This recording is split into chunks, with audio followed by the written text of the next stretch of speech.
So how can a university actually use esports to recruit students? Obviously, recruiting students is important because you want to have the general population on the rise.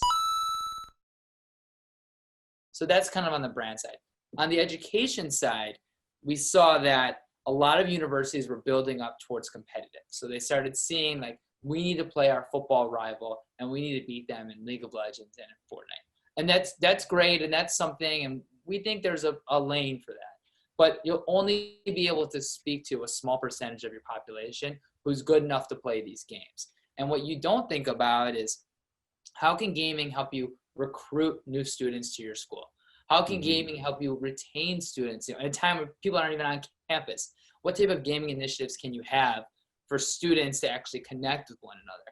And then how do you use gaming as a way to build up like big tentpole franchise events that connect with alumni and take your big events that you normally do and repurpose it into esports? So we always say recruitment, retention, and revenue, things that universities really care about.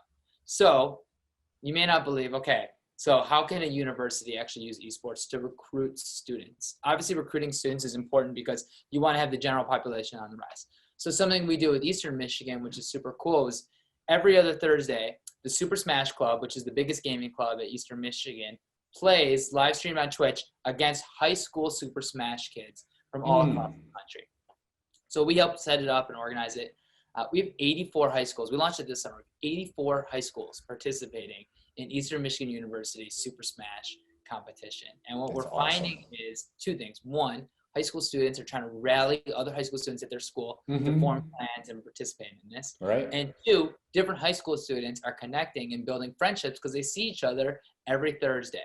So now think about it, you're a high school kid, you're thinking about where you want to go to college, you're kind of going through all these things. And then there's this school that says, okay, we value gaming as our university. If you show up on our campus, you're going to have a gaming community that you already fit into. You're already going to know people who are in the Super Smash Club, who you're going to be, your classmates. And you have all these other high school kids that are going to be potentially coming in with you freshman year. So you have this like established core.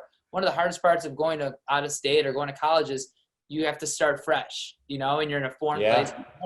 But if you can use gaming, especially in COVID, as an opportunity to actually feel more comfortable, all of a sudden you've used esports to recruit amongst 84 high schools and growing. We have a participant from every single state playing in this. Jordan, what you're indirectly doing is removing, I pray to God, the need for those awkward round table, like icebreaker conversations when you're a freshman, because you've already got community, you've already got friends.